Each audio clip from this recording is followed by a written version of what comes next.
ये अनन्यता ही भक्ति की, साधना की, उपासना की परिपक्व अवस्था है। अपने आराध्य देव के सिवा अन्यत्र कहीं मन ही न जाए। यही हम साधना करते हैं, यही उपासना करते हैं कि हमारा मन भ्रमर बनकर गौर श्याम के चरण कमल में सदैव प्रेम रूपी मकरंद का पान करता रहे।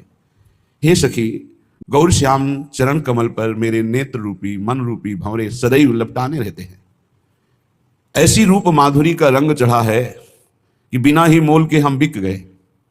बिना मोल के मोक्ष, कल्याण, कोई लाभ, अनुकूलता, सुख, कीर्ति, पद, प्रतिष्ठा, सब कुछ नहीं।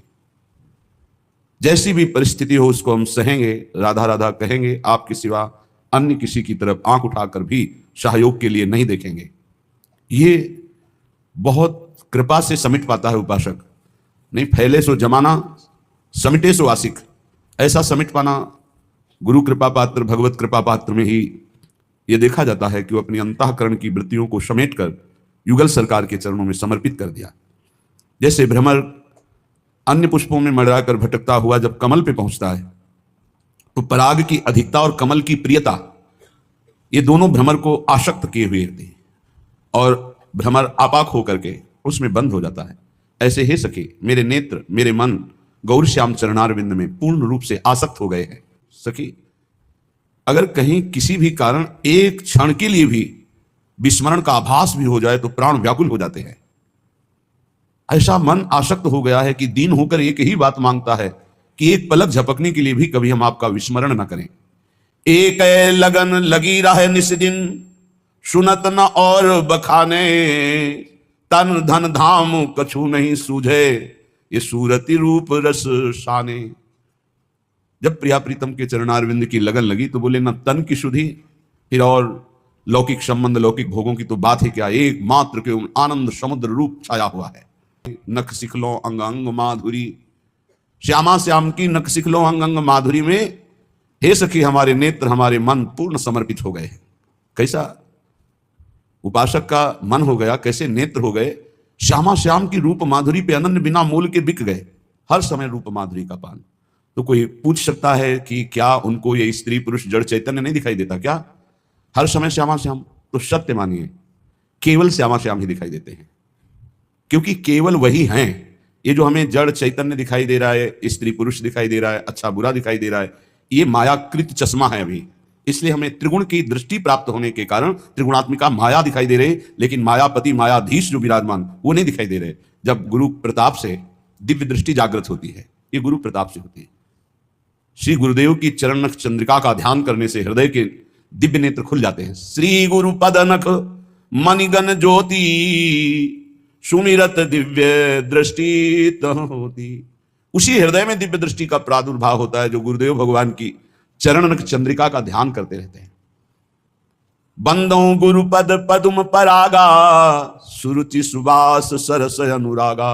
गुरुदेव की चरण रज जब वंदना की जाती है और उनके नखचंद्र मणि का ध्यान किया जाता है, तब दिव्य दृष्टि हृदय में। श्री गुरु पद नख मणिगन ज्योति, सुमिरत दिव्य दृष्टि ही होती। हृदय के नेत्र खुल जाते हैं। जे गुरु चरण रेणु अनुरागी, ते लोकहूं वेदहूं बड़ भागी। वो लोक में और वेद में सर्वत्र उनकी प्रशंसा होती है। ऐसे महान दिव्य भाव को प्राप्त हो जाते सदगुरु कृपा पात्र।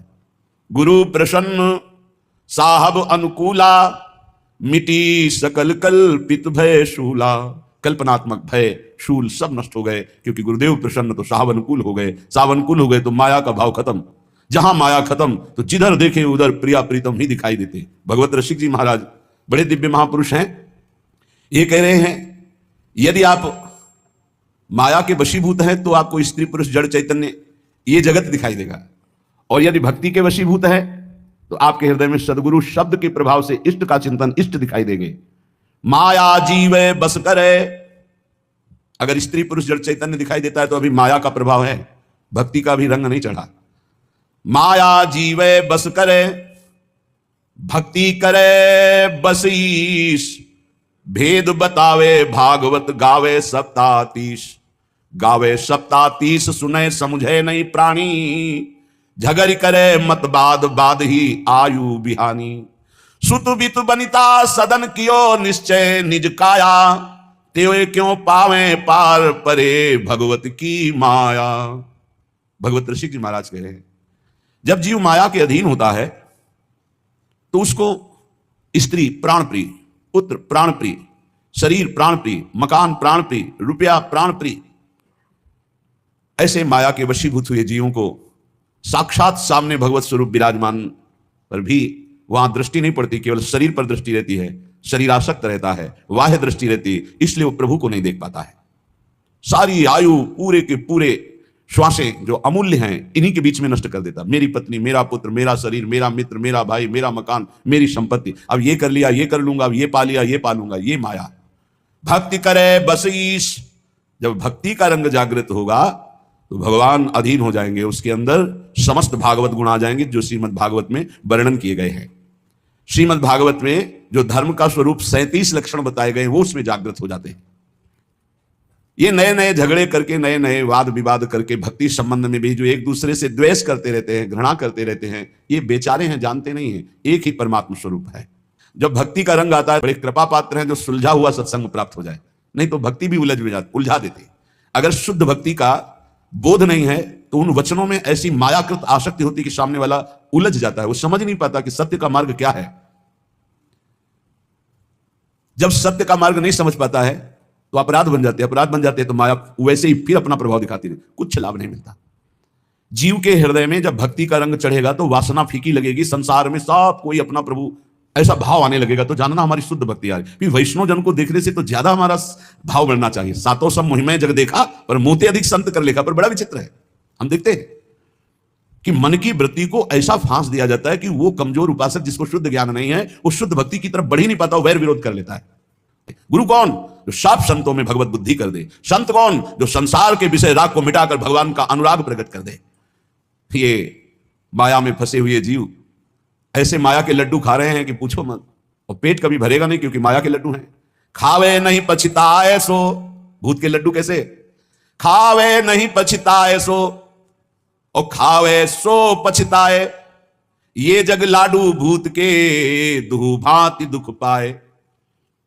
जब वैराग्य मार्ग में चला जाता है ना, जब कोई अपने परिवार के सहित उतरता है ना, वो कई दिन भिक्षा नहीं मिली, ठोकरे खाया हुआ, प्रकृति का कष्ट सहता हुआ जब उधर दिखता है कि हंसते खेलते हुए बात करते, तो उनको लगता है क्या जिंदगी सुखमयी है, भूत के लड्डू। और वो इतनी समस्याओं में अंतर से जल रहे हैं, इतनी वासनाएं उनकी बढ़ी हुई हैं, वो भी पछता रहे हैं।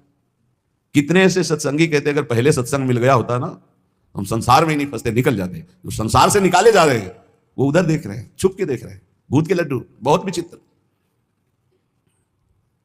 विवेक का प्रयोग असत वासनाओं को रोकने के लिए, ना कि बढ़ाने के लिए है, उसे विवेक कहते हैं। बुद्धिमान बहुत लोग हैं लेकिन अपने को नष्ट कर रहे हैं बुद्धिमान बन करके। खावे नहीं पछताए सो, खावे सो पछताए, ये जग लाडू भूत के दुह भांति दुखदाई। दुह भांति दुखदाई, खाज जो नखन खुजावत। भोग सुख कितना है? बोले जैसे नई दाद हुई हो, प्रहलाद जी ने भी वर्णन किया है भगवान नरसिंह जी की स्तुति में। ये भोग सुख, काम सुख कितना सुख देता है? बोले जैसे नई दाद हुई हो, नए दाने दाग, और फिर खुजलाओ, फिर इसके बाद जो फबदता है, फिर जो जलन होती है। दुह भांति दुखदाई, खाज जो नखन खुजावत, ये रोग भोगते होए शिष्ण रस नाहित धावत। श्री भगवत उरधारी, भक्त करे मन को दाबे, गुरु आज्ञा अनुकूल रहे तो न वेदन पावे। बहुत दिव्य महापुरुष भगवत ऋषि जी। भगवत ऋषि जी कहते हैं भोग क्या है? बोले भूत के लड्डू। जो खा रहे हैं वो पछता रहे, जो नहीं खा रहे वो पछता रहे। ये जो भोग रहे हैं उनके हृदय से पूछो, रात दिन उसी के चिंतन में जल रहे हैं, श्वासें नष्ट कर रहे हैं, आज तक तृप्ति नहीं, अब ये भोग लूं, इसको भोग लूं, उसको। भगवान बचावे ऐसा नाशवान खेल, ऐसा घृणित खेल, ऐसा धिक्कार युक्त खेल की दिव्य परमानंद से विमुख कर देता। जीव को सोच ही नहीं रह जाती कि मुझे भगवत प्राप्ति करनी है। अंत में कोई सत्य वस्तु तो हाथ नहीं लगी तो पछताना ही रहता है। जो नहीं भोगता है वो जब भोगी पुरुषों को देखता है तो लगता है बड़ा सुख है इनके। भगवान आजकल तो और ही कृपा किए हुए हैं, बहुत ही कृपा किए हुए हैं। पहले तो मर्यादा से उठना बैठना चलना होता था, अब तो चलना भी ऐसे हो रहा है कि वस्त्र आदि का धारण करने का जो पूर्व पद्धति, उन पद्धतियों का त्याग, चलने की मर्यादा का त्याग, व्यवहार बड़ा ही अपवित्र और अशुद्ध, और जेब में मोबाइल तो वो अशुद्ध दर्शन, अशुद्ध श्रवण, मनमानी चित्तवृत्ति भाग रही संसार की तरफ। ये जो त्याग के मार्ग में चल रहे हैं, और ये जो भोगों का आकर्षण बहुत बड़ा भारी ये माया का दुख है, वो समझ नहीं पाता, बस वही चिंतन बना रहता है। और जो भोग रहे हैं वो और भोगों की लालसा में जल रहे हैं। बोले ये माया के भूत के लड्डू दोनों को दुख दे रहे हैं, जो नहीं भोग रहे हैं उनको भी, और जो भोग रहे हैं उनको भी। ये जो नहीं भोग रहे हैं इनको कैसे बचना होगा? बोले ये तन से तो छोड़ रहे हैं, मन से ग्रहण कर रहे हैं, इसलिए इनको दोनों ही दुख होए। रसबल छूटे जो विषय तब ही तो सुख होए। राधा राधा राधा राधा नाम सुधा रसम, ये रसबल है। जब नाम जप करोगे तो घृणा हो जाएगी। कौन सा ऐसा स्थान है जो भगवान के नाम रूप लीला धाम से भी अधिक महत्वशाली है? अरे वमन हो जाए ऐसे घृणित अंग हैं, उल्टी हो जाए ऐसे घृणित अंग, बदबूदार अंग, मलमूत्र के भांड इस शरीर को प्रिय, इस शरीर को प्रिय, इसमें सुख। भगवान बुद्धि शुद्ध करें, कृपा करें। नहीं चाहे जितना प्रवचन कर लो, चाहे जितना प्रवचन सुन लो, अगर भजन नहीं है ना तो स्थिति वही होगी। जिनकी आप निंदा कर रहे हो उन्हीं में नाक रगड़ोगे। ये माया का ऐसा विशुद्ध जो जाल है, उससे निकलने के लिए जब तक पूर्ण भगवान की शरणागति नहीं होगी तब तक कोई उपाय नहीं है। नाटक से नहीं निकल सकते। दैवी हेषा गुणमयी मम माया दुरतया मामेव ये प्रपद्यन्ते माया में ताम तरन्ते। 50 वर्ष हो जाते हैं फिर भी वही नारकी भोगों की तृष्णा मिटाना कठिन हो जाता है। और जो भगवान की शरण का रास्ता पा गए, कम समय में इस माया पर विजय प्राप्त कर लेते हैं। कह रहे हैं भगवत ऋषिक जी, भगवान श्री हरि सबके हृदय में विराजमान हैं, पर जब तक भगवान के चरणारविंद का आश्रय लेकर विशुद्ध भक्ति नहीं होगी तब तक कुछ लाभ नहीं मिलने वाला। लाभ क्या है? यही लाभ है इन विकारों पर विजय प्राप्त करना। भगवत ऋषिक जी महाराज कह रहे हैं, विद्वान पांडित्य से युक्त संत वेश, महंत पदवी, गोसाई पदवी, परमहंस आदि पदवियों को प्राप्त जो हैं, जो धन का लोभ, मान, मद का त्याग करके निरंतर अपने स्वरूप में या भगवदानंद में मस्त हैं, तो धन्य है वो जगत पावन करने वाले संत, महंत, पंडित, गोसाई, परमहंस जन। ये जगत पावन करने वाले हुए। यदि यही वेश धारण करके, विद्वता करके, केवल धन, मान, प्रतिष्ठा, भोग, सामग्री, तो बोले जो उपदेश है और को ये सब माया है, छोड़िए, आप नरक जाओगे ऐसा करोगे। और आप महाराज, आप जो करोगे, आपको कभी आप लौट के अपने हृदय में देखो, जो दूसरे को कह रहे हो कि इससे नरक जाओगे, तो क्या ये आप में है? अगर है तो आप भी सोच लीजिए, आपके लिए विमान नहीं आएगा, आपको भी नरक जाना पड़ेगा।